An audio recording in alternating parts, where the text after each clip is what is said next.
ponerse en tus manos. Tu palabra ha sido leída, Padre Santo. Te ruego, Señor, que tú pongas las palabras necesarias, Señor, en tu siervo José, Padre Santo. Y te ruego, Señor, que le hagas el mensaje fácil para hacer lo que tú quieres para tu pueblo, Señor. Bendícelo, Padre bendito, para que Él sea de bendición, Padre Santo. Gracias te damos, Señor, por tu palabra y por todo, Señor. En el nombre de tu Hijo Jesús. Amén. Bendito sea el nombre del Señor. Miren, cuando uno empieza a leer el libro de Apocalipsis, se da cuenta que en los primeros capítulos se encuentran una serie de cartas muy particulares. Una serie de 7 cartas a 7 iglesias distintas, que lo que las hace especial es su autor. Porque el autor de estas cartas no es otro que nuestro Señor Jesucristo. Amén. Amén. Y vamos a ver una de esas cartas. ¿Por qué? Porque creo firmemente que estas 7 cartas, al igual que hablaron a 7 iglesias hace casi 2000 años, hoy nos pueden hablar a nosotros. Porque sí, la palabra de Dios tiene esa facultad. La palabra de Dios tenía el mismo poder hace 2000 años que tiene hoy y que tendrá por toda la eternidad. Porque su palabra es poderosa. Esta carta en específico creo que es la más conocida de las 7. Y realmente creo que es la más conocida por un mal motivo. Porque en las otras 6 cartas, nuestro Señor Jesús siempre tiene algo bueno que decir de las otras 6 iglesias. De unas más, de otras menos, de otras mucho, de otras poco. Pero siempre hay como mínimo algo bueno que decir de las otras 6 iglesias. Sin embargo, vemos que de esta iglesia en particular, de la iglesia de Laodicea, no tiene nada bueno que decir. Todo lo que le dice es malo. Y yo, viendo esto, Dios te bendiga, Alfredo. Y yo viendo esto te hago una pregunta. ¿Qué opinión crees que Dios tiene de ti? Porque qué malo y horrible sería que el día que nos presentemos delante de Él no tengan nada bueno que decir de nosotros. Bendito y glorificado sea el nombre del Señor. Amén. Miren, para dar el mensaje a esta iglesia, al igual que sucede con las otras 6, Cristo va a utilizar cosas específicas de la ciudad donde se encuentra esta iglesia para darles el mensaje. Y conocer estas cosas nos va a ayudar a entender mejor el contexto. Miren, la Odisea era una de las ciudades más ricas de todo el Imperio Romano. Por tanto, es muy probable que muchos miembros que pertenecían a esta iglesia económicamente fueran gente bastante acomodada. También en esta ciudad se elaboraba un colirio para los ojos muy bueno para aquellos que se les irritaba a causa de la arena del desierto. Y otra cosa que debemos entender, que esto en específico luego veremos que es, yo creo, importante para entender el trozo más famoso de toda esta carta, en esta ciudad había un grave problema con el agua. Porque esta ciudad recibía el agua por acueductos que traían aguas termales desde Heriápolis y aguas frías desde Colosas. Pero ¿qué pasaba? Que estas aguas, cuando querían llegar a la Odisea, ya ni eran calientes ni tampoco eran frías. Se habían convertido en tibias. Esto hacía que el agua termal no sirviera para el baño y que el agua fría no sirviera para beber. Respecto a la iglesia en particular, a través de la tradición, repito, de la tradición, esto no es Biblia, se cree que fue fundada por Epafras. Un Epafras que lo único que sabemos es por la carta a los colosenses que Pablo tenía muy buena opinión de él. También por la misma carta a los colosenses sabemos que Pablo les enviaba cartas. No hemos conservado ninguna de ellas, pero sabemos que Pablo les enviaba cartas. Y esto, miren, esto me parece de mucha importancia. ¿Por qué? Porque recibían cartas y por tanto instrucción del gran apóstol Pablo, del gran coloso Pablo. Y de Epafras, que si Pablo tenía tan buena opinión de él es porque con toda seguridad era un hombre de Dios.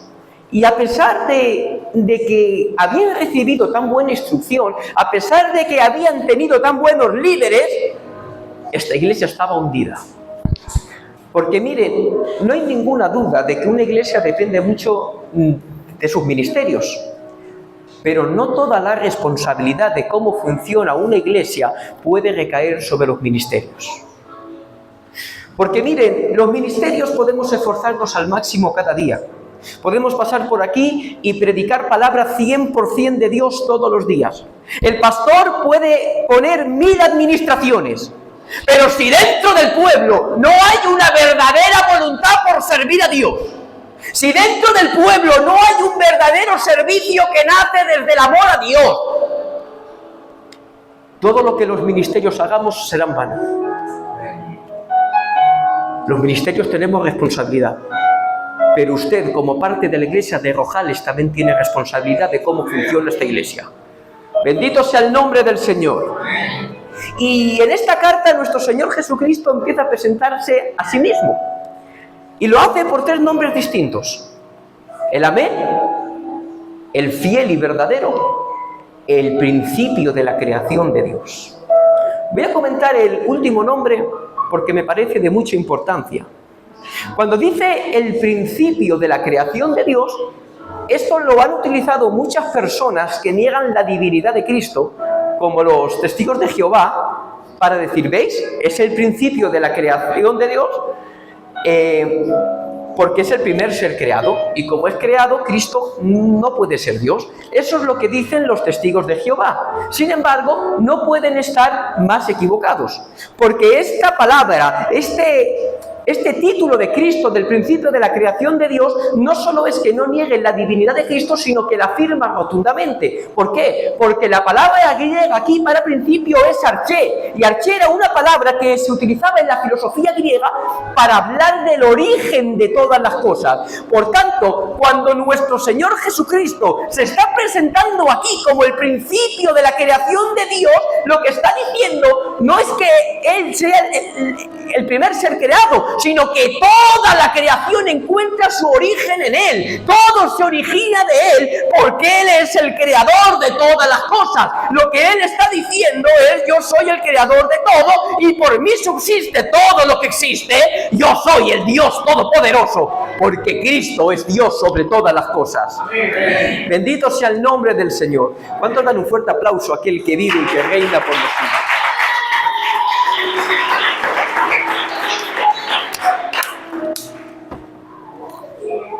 Tras presentarse como el autor de la carta, Cristo empieza a hablar a la iglesia y empieza diciéndoles algo que le repite a todas: yo conozco tus obras. Miren, hay 2 atributos, entre tantos otros, que Dios tiene: la omnisciencia.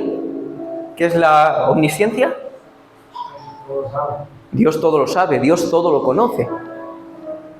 Y la omnipresencia. Dios está en todo lugar. Sabemos que Dios tiene esos 2 atributos. Sin embargo, creo que muchas veces nos comportamos como si no lo supiéramos. Dios ve cada cosa que haces, incluso en la soledad más absoluta. Dios escucha cada cosa que dices. Dios conoce cada pensamiento que surca tu mente. Analiza bien tu vida. ¿Qué está viendo Dios en ti? ¿Está viendo una vida en orden? ¿O está viendo una vida en absoluto desastre como le sucedía a esta iglesia? Creo que es algo en lo que deberíamos meditar seriamente. La integridad cristiana no es algo que se demuestra solamente cuando estás en la iglesia o cuando estás en la calle. La integridad cristiana es incluso cuando estás en la soledad más absoluta. Bendito sea el nombre del Señor. Porque a continuación Dios se dispone a hablar de todo lo que ve en la iglesia de la Odisea. Y lo primero que le dice es el famoso texto: yo sé que no eres frío ni caliente. Ojalá fueras lo uno o lo otro. Por tanto, como no eres frío ni caliente, te vomitaré de mi boca. Yo voy a daros mi interpretación personal de esto, ¿vale?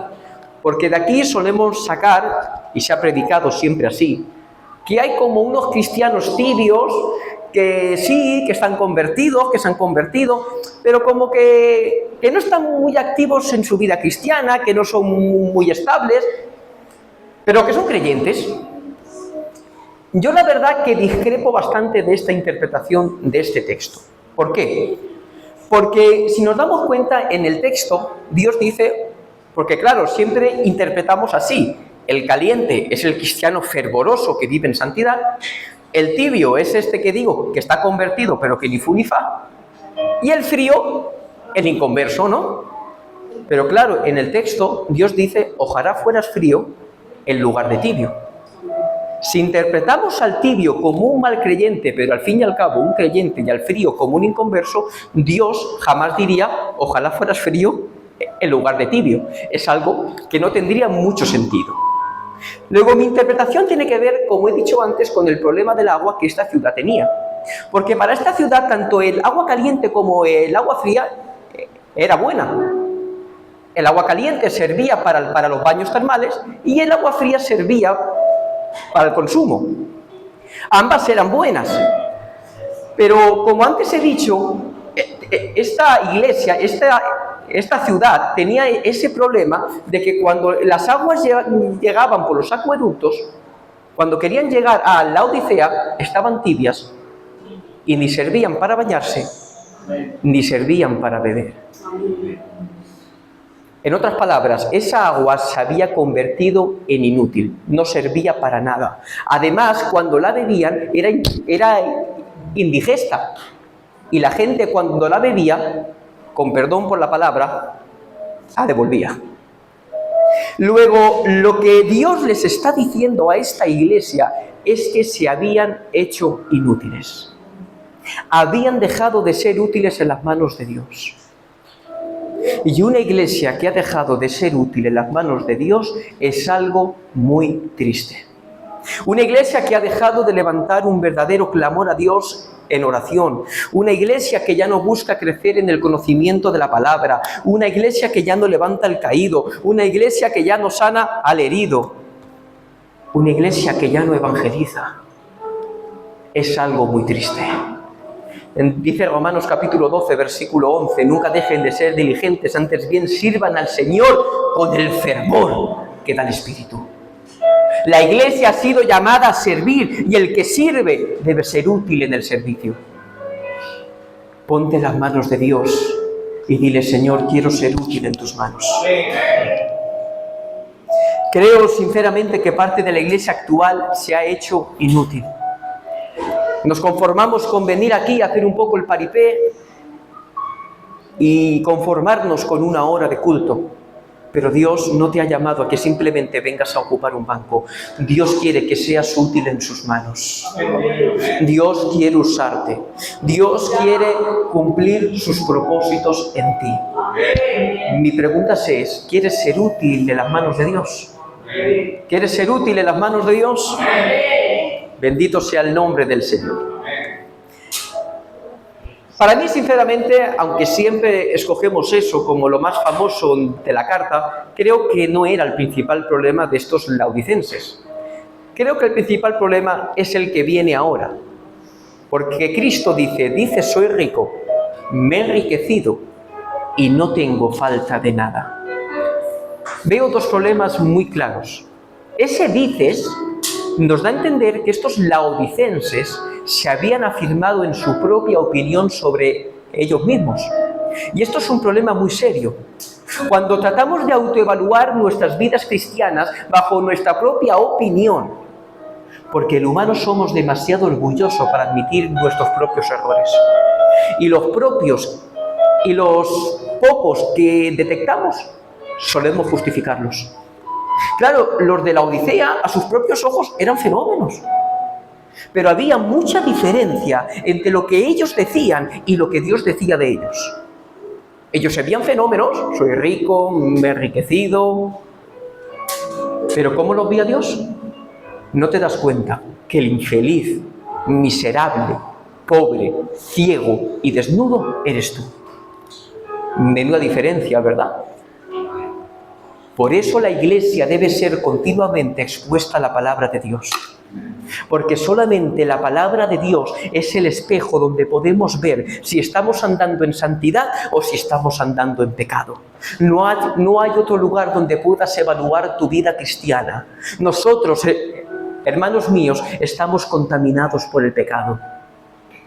Nosotros, al igual que estos laodicenses, somos susceptibles de caer en el orgullo y pensar de que somos buenos y que no cometemos errores. Pero la palabra de Dios nunca miente. La palabra de Dios es fiel y verdadera. La palabra de Dios nunca te va a decir lo que tú quieres escuchar. La palabra de Dios te va a mostrar realmente cómo estás. Bendito sea el nombre del Señor. Así que no te dejes llevar por lo que tú piensas de ti mismo, sino por lo que Dios piensa de ti. Y el segundo problema serio es que los de Laodicea se creían independientes de Dios.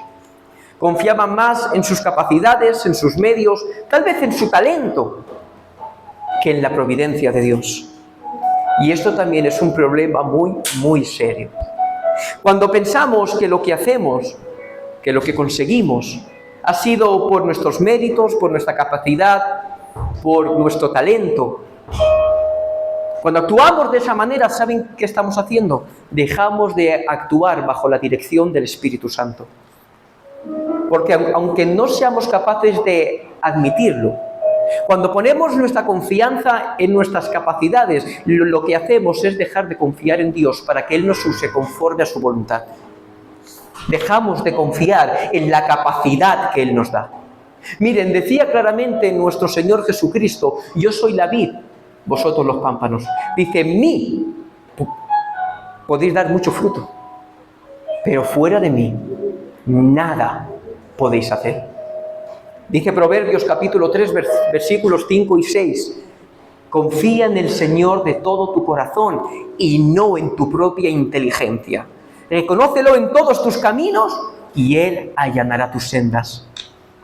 Hermanos míos, tenemos la necesidad vital cada día de acudir en oración delante del Señor y decir: Señor, necesito que tú me capacites. Necesitamos cada día acudir a su palabra y decir: Señor, háblame, porque necesito que tú me des dirección. Necesitamos cada día que sea Él quien nos capacite. Por eso Dios le da la solución a esta iglesia. Te aconsejo que de mí compres oro refinado por el fuego, para que te haga rico, ropas blancas para que te vistas y colirio para que recobres la vista. Lo primero que le dice es: te aconsejo que de mí compres oro refinado. ¿Para qué se refina el oro? Para quitarle todo aquello que está con el oro, pero que no es oro, todo aquello que no es puro. Los laodicenses se creían ricos, pero su riqueza estaba contaminada por su pecado. La riqueza que ellos creían tener estaba adulterada por ellos. Asimismo, hermanos míos, todo aquello que queramos hacer al margen de Dios va a estar contaminado por nuestro pecado. Todo aquello que nosotros queramos hacer por nuestro talento va a estar contaminado por nosotros. No pienses que lo que haces aquí lo consigues por tu propia capacidad. Lo que haces aquí lo haces porque Dios te capacita. Aquí necesitamos ser instrumentos en las manos de Dios. Porque todo lo que hagamos por nosotros mismos estará contaminado por el pecado, al igual que estos laodicenses. Por eso les dice: compra ropas blancas para que te vistas. Porque cuando actuamos al margen de Dios, nuestro pecado aflora y nos mancha, y necesitamos la pureza de su santidad. Y lo tercero que le dice: y colirio para que recobres la vista. Necesitaban dejar de verse con sus propios ojos, porque su visión estaba distorsionada por el pecado. Deja de verte con tus propios ojos y empieza a verte con los ojos de Dios. Pero José, ¿cómo puedo verme con los ojos de Dios? Lo vuelvo a decir: poniéndote bajo la lupa de su palabra. Este es el espejo donde debes mirarte cada día. Esta es la que más fielmente mostrará tu reflejo tal y como estás. Esta es la que, sin engañarte, sin palmaditas por la espalda y sin cumplidos, te dirá realmente si estás andando en santidad o si estás andando en contra de Dios. Bendito y glorificado sea el nombre del Señor. Yo sé que los mensajes que nos confrontan no son los más bonitos de escuchar, ¿verdad? Pero son necesarios. Necesitamos cada día que la palabra nos confronte.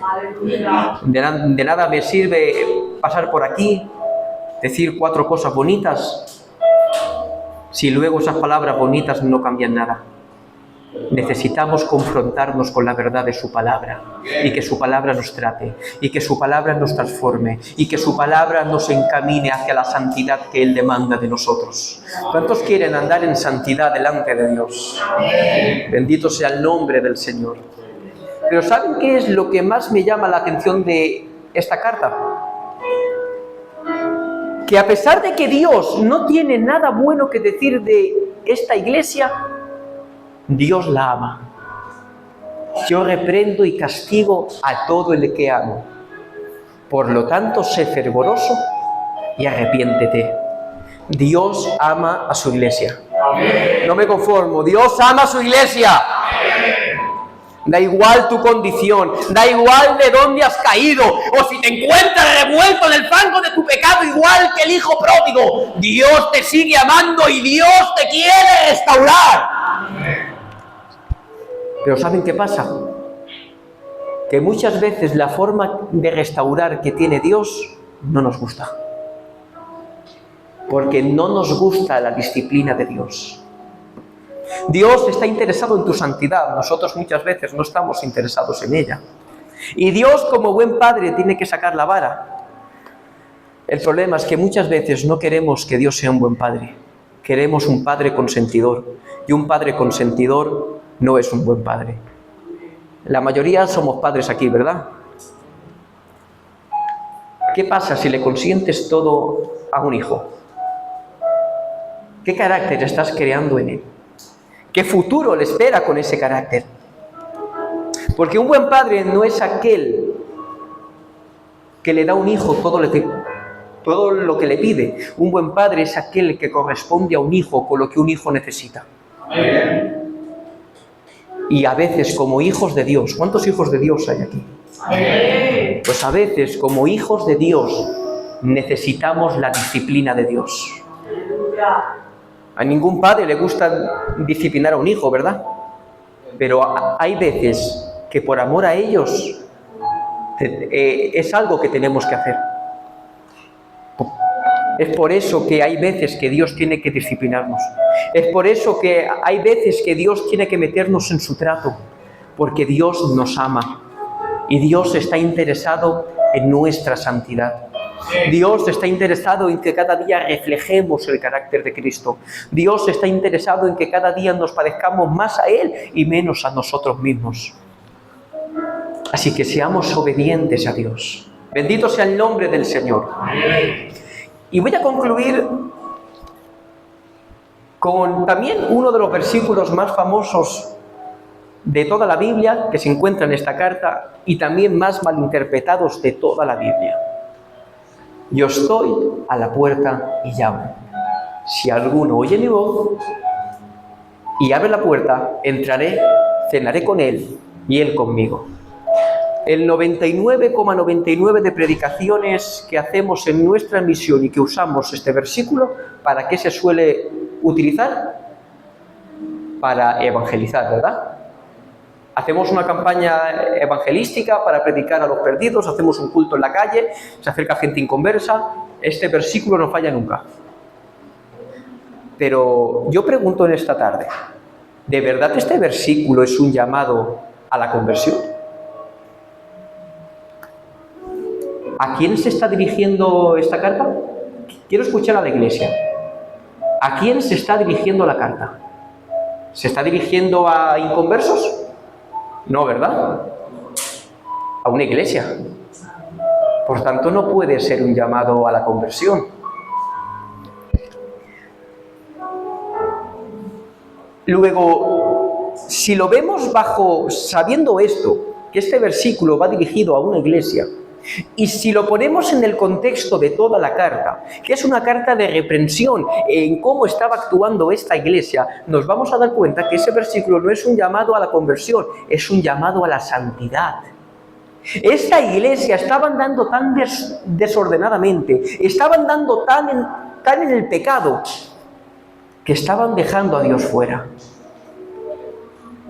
Y esto es algo muy triste. Que una iglesia donde venimos a adorar a Dios, donde venimos a glorificar su nombre, donde venimos a rendirnos y a humillarnos delante de Él, que por el mal caminar, que por nuestra mala forma de actuar, dejemos a Cristo fuera de nuestros planes. Dice en 2 de Timoteo 1:9, pues Dios nos salvó y nos llamó a una vida de cualquier manera. ¿No, verdad? Pues Dios nos salvó y nos llamó a hacer las cosas solo cuando tengamos ganas. ¿No, verdad? Dice la palabra de Dios, pues Dios nos llamó y nos salvó a vivir una vida santa. Porque Dios quiere que andemos en santidad. Todo aquel que ha sido salvado por Cristo conforma su iglesia. Y Cristo no quiere su iglesia de cualquier manera. Cristo no quiere su amada con manchas, no quiere su amada con arrugas, quiere una amada limpia, pura, que viva conforme a la santidad que Él demanda. No sé si tu vida, tu caminar, se puede ver reflejada con la de estos laodicenses, pero si es así, Cristo está tocando hoy a tu puerta. Tal vez te descuidaste, metiste el pie en el fango y ahora te está costando sacarlo. Pero Cristo hoy quiere tenderte la mano. Cristo quiere restaurarte. Él es el buen samaritano que se para con el herido, que lo monta en su cabalgadura, sana sus heridas y lo restaura. El hombre, muchas veces somos expertos señalando, somos expertos chafando, pero Cristo es el buen restaurador. Él es el buen alfarero. En esta tarde es tiempo de que te pongas en sus manos. ¿Qué les parece si cierran solamente un minuto sus ojos conmigo? Y dices, Señor, necesito ponerme en tus manos cada día. Necesito que cada día, Señor, tú me ayudes a vivir en santidad. Que cada día, Señor, tú me ayudes a vivir bajo tu dirección. Que cada día, Señor, tú me enseñes a vivir conforme a tu palabra. No conforme a mis pensamientos. No conforme, Señor, a mis pensamientos, sino conforme a tu palabra, Señor. Porque tu palabra es la que me instruye, porque tu palabra es la que me santifica, porque tu palabra, Señor, es la que me dirige, Señor. Ayúdanos a hacer tu voluntad, Señor. Y cuando caiga y tropiece, Señor, yo te ruego que tú me lo hagas saber, Señor.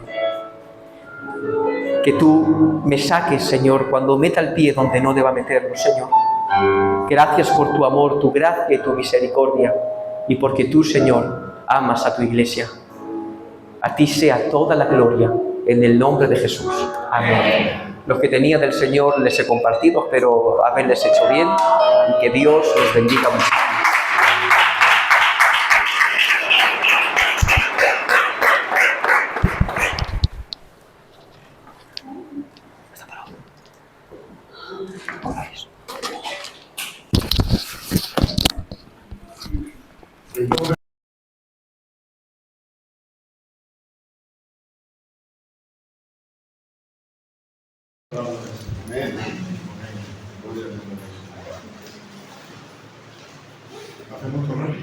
No me da tiempo, pastor. Ya me pasó.